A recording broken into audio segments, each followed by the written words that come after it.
selamat pagi kabar keadaan dan yang akan segera juga bisa kembali seperti hari 2020 kembali hari ini pagi dan kembali dari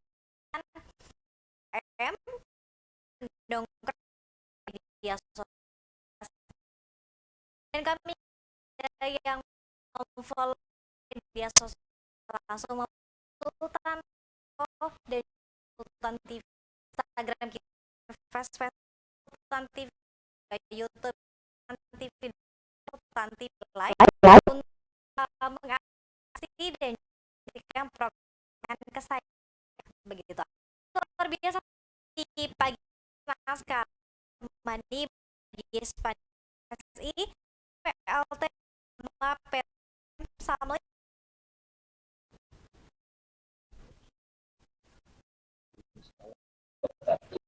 pagi sehat. sehat bahkan BM nih ya barangkali bot apa dulu TV yang sering menyaksikan teman-teman sedang nonton Di ya. ya apa alternatifnya ya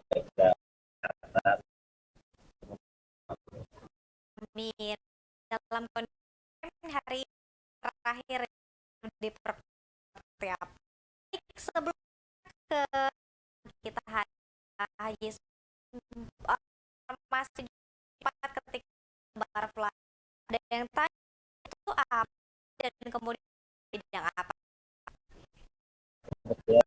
itu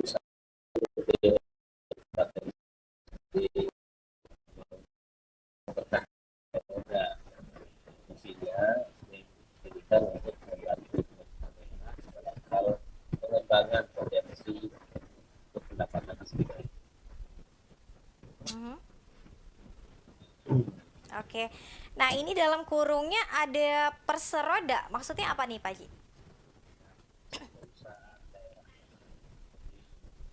Indonesia itu kan ada dua jenis DMN atau DMD.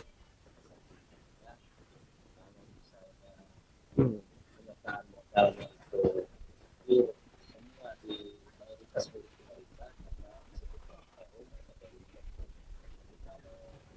karena saham yang hanya 51% pemerintah berbeda. Itu namanya persen. Oke. Baik, ini kita coba lagi Pak Isbandi suaranya masih apa naik turun ya, timbul tenggelam ya. Ini sepertinya sinyal nih Pak Haji. Halo, kita coba lagi Pak Haji. Ya, siap, tes, tes. Oke, ini sudah jelas ya. Oke, kita masuk ke tema tadi sudah sekilas info terkait dengan SBM yang apa kini Pak Isbandi sendiri menjadi PLT Direktur Utama begitu ya. Kita bicara soal UMKM Pak Haji Isbandi. Ini kalau kita lihat dari Sabang sampai Merauke di Provinsi Banten juga begitu banyak berdiri dan juga para pelaku UMKM banyak tersebar. Namun seperti apa sih sekarang kondisinya Pak Haji? Mungkin bisa dijelaskan.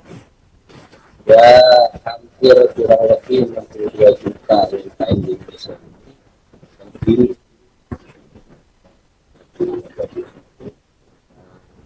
Dengan adanya kondisi punya dampak yang begitu besar. Kondisinya saat ini memang ada yang memang bisa berubah karena COVID, dan juga yang memang tidak berubah. Ini semua memang tergantung dari manajemen UMKM yang dijalankan, termasuk bagaimana membangun produk yang dihasilkan oleh UMKM yang bisa menahan saat ini. Ini kondisinya seperti itu. Jadi kurang lebih hampir 5% itu yang bisa bertahan. UMKM yang menjalankan usaha dalam bidang produknya yang bisa beradaptasi dengan kondisi. Oke, di tengah terjangan pandemi ini agak sulit juga untuk beradaptasi begitu ya, Pak Hisbandi. Nah, dari banyak para pelaku UMKM, ini ada biasanya sih ada handicraft, oleh-oleh, kemudian juga kuliner, jasa dan lain-lain. Paling banyak didominasi pada bidang apa sih, Pak Haji? Kalau secara umum di Indonesia lebih banyak di bidang kuliner. Hmm.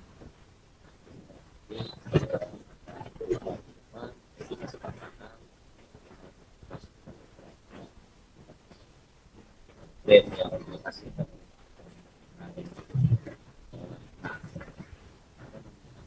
sektor-sektor lain tangan masyarakat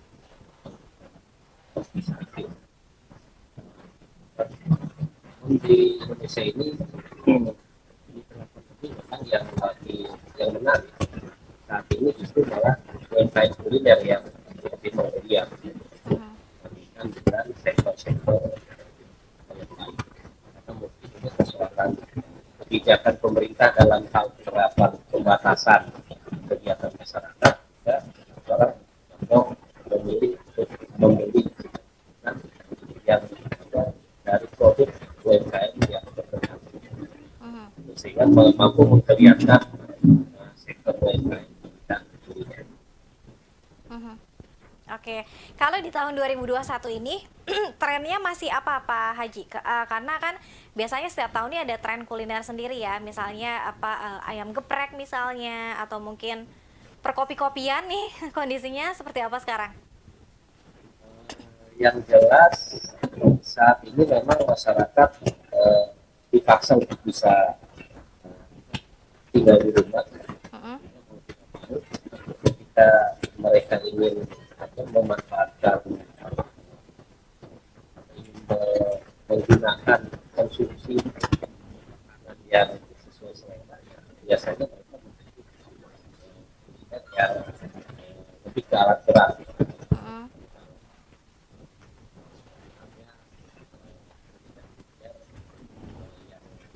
Menjajakan di bidang pokok jauh lebih banyak dominan kebutuhan untuk memenuhi makan sehari-hari.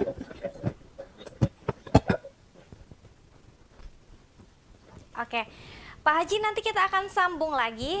Kita harus jeda terlebih dahulu sambil kita perbaiki kembali audio yang input di studio begitu ya. Tetap bersama kami pemirsa di Talk Show Bincang hari ini.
Ya, terima kasih pemirsa Anda masih bersama kami dalam bincang hari ini. Masih ditemani dengan Pak Haji Isbandi Esos MSI selaku PLT Direktur Utama PT SBM Perseroda. Kita juga masih membahas soal promosi UMKM yang bisa dilakukan melalui media sosial seiring dengan perkembangan zaman dan juga teknologi. Ini para pelaku UMKM harus kemudian juga memberikan warna baru dan juga menggunakan media sosial untuk meningkatkan promosi dan juga pemasarannya. Baik, Pak Haji Isbandi, tadi kita sudah bahas bahwa ternyata yang menariknya adalah meskipun di dalam kondisi PPKM, bidang atau sektor kuliner ini masih cukup bisa bertahan begitu ya Pak Haji ya?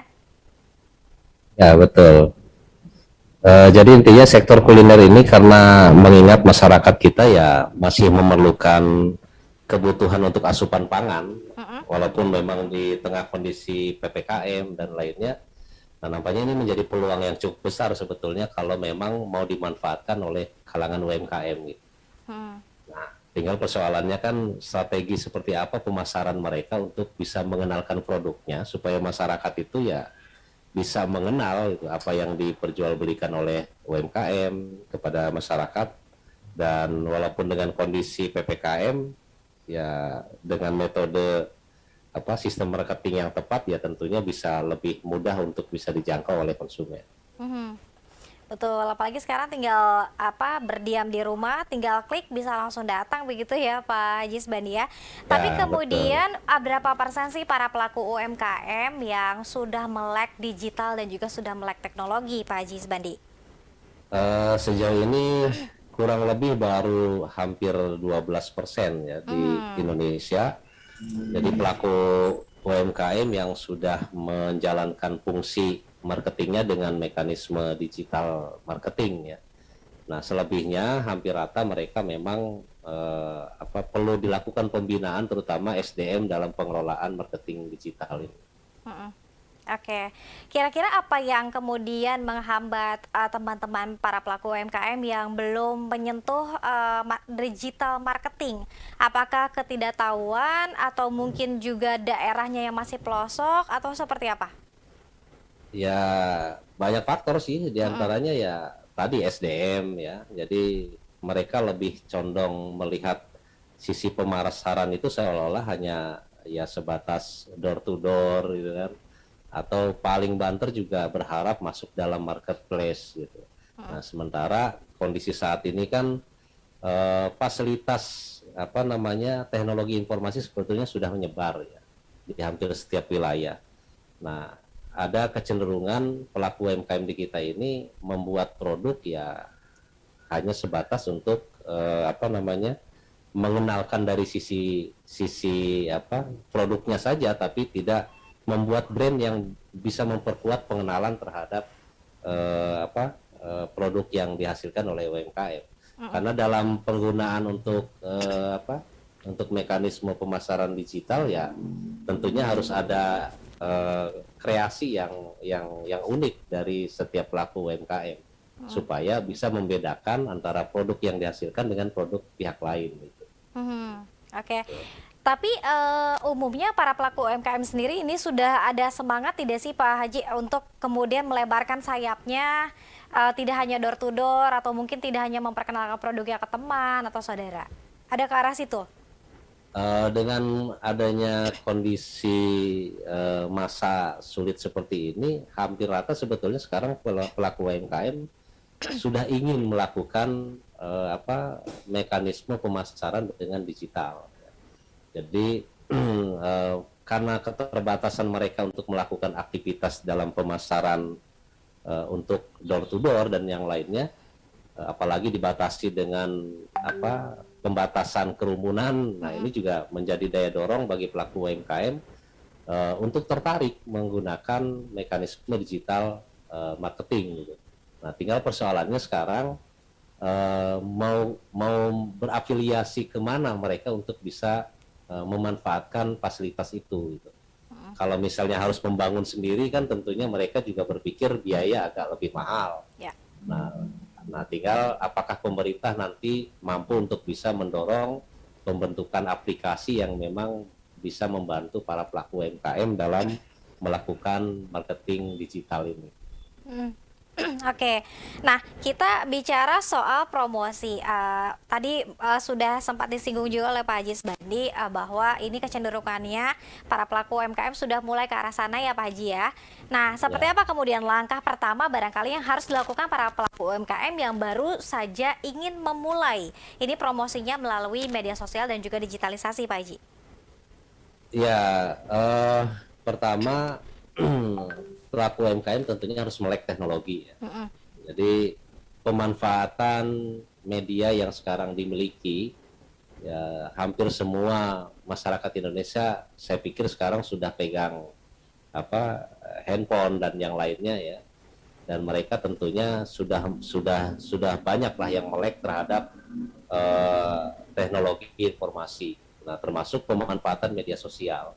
Nah, tinggal bagaimana para pelaku UMKM ini bisa membuat kreasi di dalam pengemasan brand terhadap produk yang dihasilkan oleh UMKM. Mengenalkan produk tentunya juga harus memberikan daya tarik supaya ada pemantik gitu. Jadi orang ketika melihat brandnya saja udah tertarik, apalagi isinya. Nah, inilah yang harus mulai dilakukan. Jadi inovasi yang sekiranya bisa mengenalkan produknya supaya lebih mudah diingat ya, kemudian konsumen tertarik untuk membeli. Nah, langkah itu yang sekiranya harus bisa dilakukan oleh para pelaku UMKM. Nah, apalagi kalau misalnya kita memasarkan melalui media sosial. Nah, tentunya kita harus mampu membuat flyer yang lebih menarik, yang bisa mendorong orang untuk merasa penasaran terhadap produk itu. Oke, ini artinya harus ada pengemasan yang juga lebih baik gitu Pak Haji Ya, ya. Dari mulai ya, logo barangkali, kemudian pengemasannya harus betul, baik ya. betul. Nah, yang pasti ya tentunya, apalagi kalau kaitan kuliner, ya di samping kemasan, ya kemudian branding dan yang lainnya, tentunya jaminan terhadap legalitas, ya baik standar BPOM, kemudian juga legalitas MUI, juga memang di Indonesia ini menjadi satu keharusan lah, yang harus diurus oleh para pelaku UMKM supaya masyarakat juga merasa terjamin dengan konsumsi produknya gitu. Oke, dicantumkan juga kadar Ya, expire dan lain-lainnya ya. Oke, betul. barangkali Pak Haji Isbani juga ini mungkin sedikit ada riset ketika misalnya bagaimana perbandingannya Pak Haji ketika para pelaku UMKM hanya mempromosikan lewat-lewat hal yang konvensional dengan para pelaku UMKM yang sudah melakukan media sosial, seberapa besar untuk peningkatan pemasarannya? Eh, Kalau dari sisi sistem pemasaran sebetulnya banyak perbedaan ya. Jadi pemasaran dengan mekanisme offline umumnya kan dilakukan melalui mekanisme penyebaran promosi dengan dalam bentuk majalah, surat kabar dan sebagainya ya, termasuk spanduk. Kalau dengan online ya kita hanya memanfaatkan media sosial yang sudah tersedia sebetulnya. Salah satunya ya barangkali bisa menggunakan media email, kemudian media sosial seperti Facebook, Instagram dan lainnya. Nah, apalagi lebih bagus lagi kalau membuat blogging dan yang lainnya ya. Uh, Kalau dari sisi pendapatan yang dihasilkan oleh para pelaku UMKM dengan menggunakan online, umumnya mereka jauh lebih besar ya. Hampir rata-rata saat ini pelaku UMKM yang menggunakan mekanisme digital marketing ya mereka bisa memasarkan sampai 24 jam. Nah, berbeda dengan offline ya yang selama ini dilakukan itu kan terbatas. Apalagi dengan PPKM itu dibatasi hanya sampai jam berapa itu? Jam 20 Ya. misalnya kan gitu.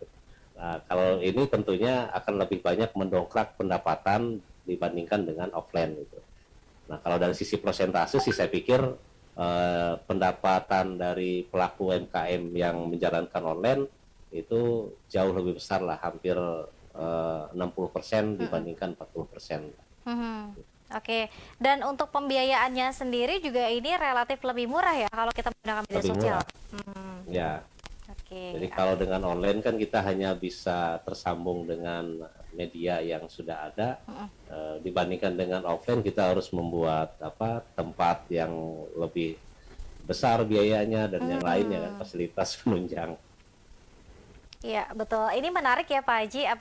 Ini juga ada pergeseran ketika misalnya kita usaha, mungkin zaman dulu harus ada tempatnya. Kalau sekarang tidak. Ya, ya di era sekarang sebetulnya bisnis itu bisa dilakukan di rumah. Gitu. Yang paling penting kan kita bisa menjaga kontinuitas terhadap produk yang kita hasilkan. Jangan sampai ketika kita membuka dengan mekanisme pemasaran digital, banyak permintaan ternyata produk tidak tersedia. Nah, ini juga salah satu syarat yang harus dipenuhi oleh pelaku UMKM ketika mulai memainkan di bidang digital marketing. Oke. Nah, Pak Haji, kemudian kalau kita lihat di tengah PPKM, kemudian juga masih Ya. pandemi COVID-19 juga masih mendera. Apakah kemudian ini tren para pelaku UMKM nantinya akan menggunakan media sosial nih kira-kira semuanya nih? Kapan ya? Kalau kita boleh memprediksi tahun berapa ya Pak Haji Isbadi? Ya, yang pasti kalau kita lihat dari regulasi pemerintah sih sudah sangat mendorong ya untuk seluruh UMKM itu bisa memanfaatkan digital marketing. Nah, bahkan beberapa sarana yang sudah berkembang di tengah masyarakat juga sebetulnya bisa didorong untuk menjadi wadah lah ya untuk menampung para pelaku UMKM. Ya, seperti halnya ya GoFood dan yang lainnya kan sudah tersedia sebetulnya. Nah, tinggal sekarang bagaimana caranya mendorong pelaku UMKM ini secara kualitas SDM itu bisa mulai bergeser transformasi dari era marketplace ke e-commerce gitu. Nah, gimana caranya mereka paham betul tentang mengelola sebuah media untuk pemasaran. Tinggal itu saja intinya. Oke. Nah, Pak Haji Subandi, ini ada pertanyaan menarik. Apakah kemudian COVID-19 ternyata diam-diam mendongkrak promosi UMKM menjadi trennya online? Betul atau tidak? Eh, Salah satunya ya, Mm-mm. salah satunya. Jadi intinya bagaimana caranya kita para pelaku UMKM itu bisa menyesuaikan dengan perkembangan teknologi yang ada. Karena kalau dulu kita berpikir seolah-olah ingin memasarkan produk ekspor ke luar negeri itu dengan mekanisme administrasi yang dan birokrasi yang sulit. Tapi kalau kita sudah manfaatkan dengan e-commerce, nah itu akan lebih mudah. Dalam hitungan detik saja orang luar sudah bisa mengenal produk kita. Nah, tinggal bagaimana caranya packaging, kemudian branding yang kita ciptakan itu bisa mudah dikenal, kemudian ya mudah diingat. Nah, itu harus dibuat inovasi yang sekiranya bisa sesuai dengan harapan para konsumen. Gitu. Oke. Dan ini pemasarannya juga bisa lebih luas ya kalau kita menggunakan Bisa media lebih sosial luas. dan juga teknologi. Oke, baik. Nah, kemudian Pak Haji, apakah kemudian global dan juga perdagangan bebas ini menjadi tantangan bagi para usaha mikro? Ya, ya yang jelas mau tidak mau kondisi persaingan global ini ya tidak bisa dipungkiri lah. Di Indonesia ini juga tentunya akan kena dampak. Nah, tinggal keberanian pemerintah untuk memberikan jaminan termasuk pembatasan terhadap mekanisme penjualan atau impor barang yang berasal dari luar negeri. Nah, seperti misalnya ya kalau di kita memang ada tahu, ya kenapa kita harus impor tahu dari luar? Nah, tinggal kita berdayakan saja. Justru dengan adanya era pandemi ini menjadi salah satu semangat nasionalisme yang harus kita tumbuhkan sebetulnya. Bagaimana caranya masyarakat didorong untuk membeli dan memanfaatkan produk lokal. Jadi bagaimana caranya pelaku UMKM terbantu dengan pemenuhan kebutuhan yang ada di sekitar kita, tidak harus berpikir keluar lagi. Nah, ini yang harus kita dorong. Oke, baik Pak Haji Subandi, kita masih ada satu segmen terakhir ya. Nanti kita akan Ya. tengok. Ini ternyata sudah banyak juga nih Pak Haji yang sudah memberikan pertanyaan di kanal YouTube sultantv.co. Pemirsa tetap bersama kami dalam bincang hari ini.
Baik, terima kasih pemirsa. Anda masih setia bersama kami dalam bincang hari ini. Masih bersama dengan Pak Iswandi juga dari SBM begitu ya. Kita bahasannya sangat menarik sekali bahwa meskipun memang para pelaku UMKM belum melek digital, ternyata ada fenomena bahwa salah satu faktornya untuk terus mendorong para pelaku UMKM menggunakan teknologi dan juga digitalisasi adalah COVID-19 karena memang keterbatasan waktu dan juga keterbatasan ruang gerak begitu ya karena memang dibatasi oleh pemerintah.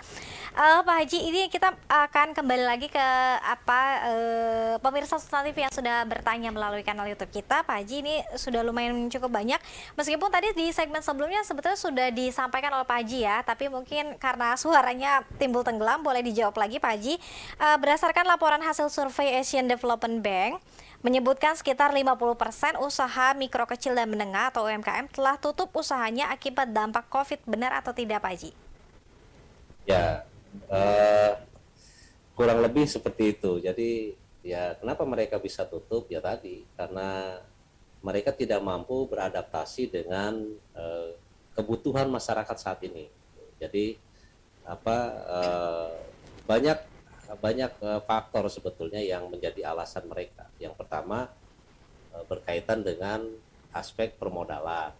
Nah, ini juga menjadi salah satu faktor yang paling dominan sehingga mereka harus menutup usaha. Ditambah dengan kondisi adanya pembatasan kegiatan masyarakat ini, ya tentu transaksi ekonomi untuk mereka juga agak berkurang ya, pendapatan juga menurun. Jangankan untuk mengembangkan bisnis, seringkali para pelaku UMKM itu dalam pengelolaan keuangan ya harus berbenturan dengan kebutuhan pribadinya. Nah ini yang menjadi salah satu penyebab. Kemudian faktor lain ya dari sisi manajemen UMKM yang tidak mampu membedakan antara mana kegiatan usaha yang harus dijalankan, mana kebutuhan pribadi. Ini juga menjadi salah satu faktor. Nah yang ketiganya faktor tadi branding yang tidak kuat terhadap produk yang dihasilkan, termasuk aspek manfaat produk yang dihasilkan oleh UMKM itu belum dikenal oleh masyarakat. Nah ini juga menjadi faktor UMKM yang dijalankan itu tidak bisa berkembang di saat era COVID. Nah sehingga kondisi ini akhirnya mau tidak mau banyak kurang lebih hampir 50%, bahkan sekarang sudah hampir 60% pelaku UMKM itu gulung tikar. Oke, bahkan lebih dari 50% ya Pak Haji ya? Ya. Oke, Pak Haji, ini juga ada pertanyaan yang menarik. Ketika misalnya ada bidang yang ditutup, sektor yang ditutup, namun juga betul tidak sih ada juga bermunculan lapangan kerja baru atau sektor baru? Ya, banyak bidang usaha yang memang terdampak besar terhadap akibat terjadinya COVID ini. Salah satunya bidang perdagangan ya umum, ya, mal-mal besar sekarang sudah mulai hengkang, terutama yang mengandalkan sistem pemasaran retail. Ya. Kemudian juga bidang kepariwisataan juga sama hampir terpuruk, perumahan, jasa perparkiran. Yeah. Nah, justru ada yang menarik, yang berkembang sekarang ya jasa pelayanan provider ini meningkat. Kemudian jasa perdagangan di bidang makanan pokok juga meningkat, termasuk di bidang pelayanan untuk kebutuhan hiburan di rumah. Nah seperti ya televisi dan lainnya juga meningkat sekarang. Yeah. Nah, makanya sekarang tidak heran kalau muncul podcast kan. Untuk ya itu intinya untuk membantu masyarakat tetap bisa berinteraksi dalam dunianya, tapi berbeda dengan kondisi saat sebelum PPKM. Betul, ini mengharuskan di rumah, kalau tidak ada hiburan stres juga Pak Haji ya? Stres. Sudah COVID, kemudian dirumahkan, ini semakin stres kalau tidak ada hiburan ya? Ya. Oke. Nah kemudian Pak Haji, Kemudian apa nih yang harus dilakukan oleh para pelaku UMKM ketika ingin memulai menggunakan media sosialnya? Karena misalnya ini yang betul-betul mungkin pelaku UMKM yang awam begitu tidak bisa. Wah, sementara kita juga harus memperhatikan apa foto yang bagus barangkali, foto produk ya. Seperti apa nih Pak Haji? Eh, apa namanya? Ya, yang pertama sebetulnya ya tadi eh, produk yang dihasilkan UMKM itu ya harus mampu beradaptasi lah Hmm. dengan kebutuhan konsumen atau kebutuhan masyarakat saat ini. Misalnya eh, karena kondisi ekonomi masyarakat saat ini ya agak sulit ya, daya beli saja menurun gitu. Nah, bagaimana caranya mengemas produk makanannya itu bisa sesuai dengan standar harga yang menjadi yang apa sesuai kemampuan masyarakat lah, sesuai kemampuan konsumen. Hmm. Ya bikin roti ya kalau dijual seperti biasa dengan ukuran besar mahal, nah kita kurangi gitu kapasitasnya, Ya. jadi ukurannya diperkecil sehingga biayanya juga jauh lebih terjangkau. Nah itu juga sebagai salah satu adaptasi produk terhadap kebutuhan konsumen ya. Di samping itu ya tentunya ya kita secara sumber daya manusia juga harus harus mampu menyesuaikan dengan kebutuhan pemanfaatan digital marketing ya. Jadi pemanfaatan media sosial, saya pikir beberapa fasilitas yang ada sekarang ya cukup mudah lah untuk dilakukan. Tinggal bagaimana mengemas ya dengan kreasi kita, memainkan player yang kita buat ya untuk bahan promosi produk kita, dan ya jangan lupa dicantumkan tentang sistem pemesanan gitu. Nah, kemudian yang ketiga, ketika memang kita memanfaatkan digital marketing, ya kita harus juga punya komitmen untuk bisa melayani secara cepat. Nah, sekarang fasilitas itu juga sudah tersedia. Gitu. Ketika masyarakat membutuhkan, ya tentunya kan mereka ingin segera bertransaksi dan cepat mendapatkan produk yang diinginkan. Nah ini yang sekiranya yang memang harus dimiliki oleh para pelaku UMKM ketika ingin memulai untuk bisa bermain dalam marketing digital marketing. Saya pikir itu mungkin. Oke, bahkan jasa untuk apa menggunakan jasa digital marketing juga ini sudah ada juga ya Pak Haji ya? Sudah ada juga Hmm. sebetulnya. Oke.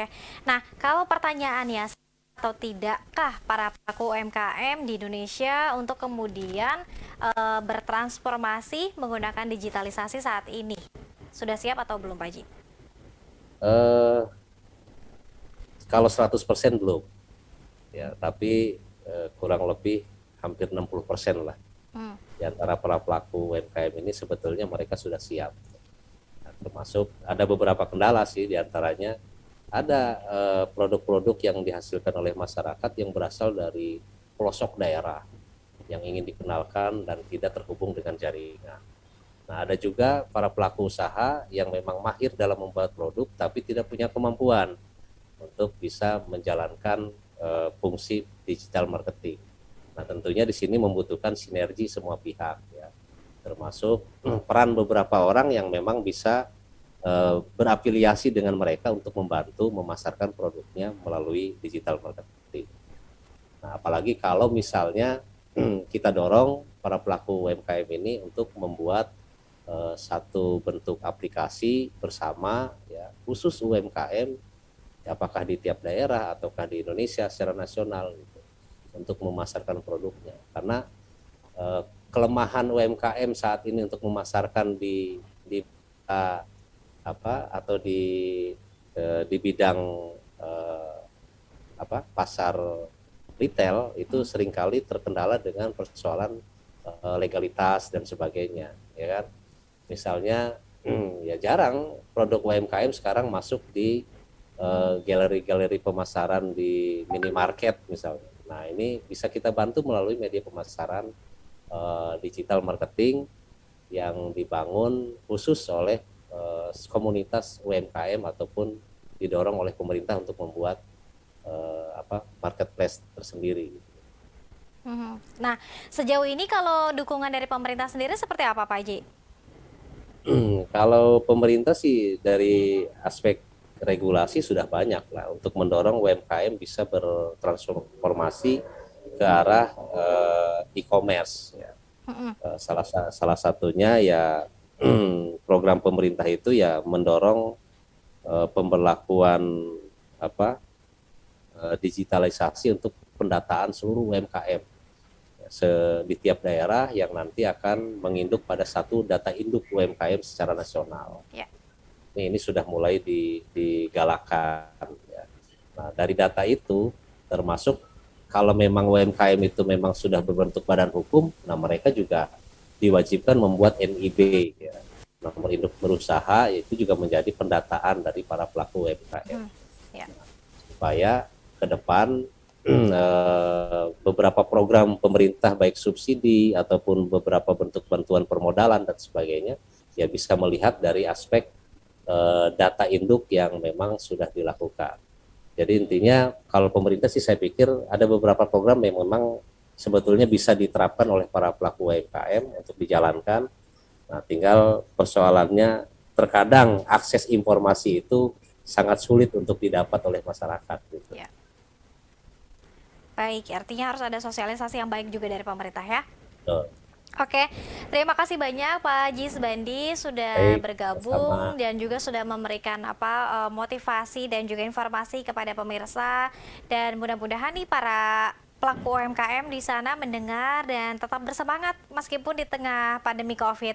Nah, bagaimana kemudian Pak Haji Isbandi, ini banyak juga yang mengeluh kemudian merasa putus asa di tengah pandemi.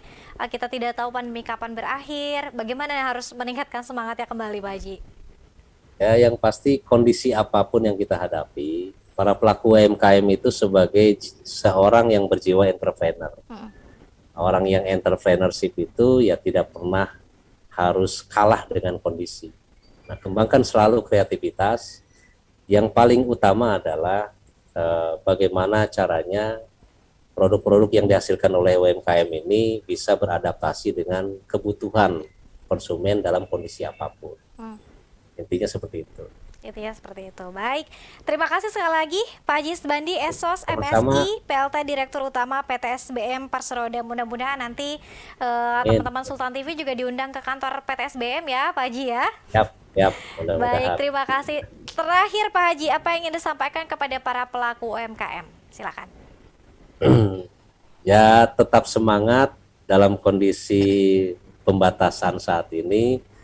Terus berpikir produktif karena ya cita-cita yang ingin dicapai oleh setiap orang itu tentunya berasal dari mimpi, dan mimpi itu harus kita wujudkan. Jangan sampai produk yang kita impikan ternyata diambil oleh orang lain dan kita hanya menjadi penonton dan pemasar produk yang kita ciptakan.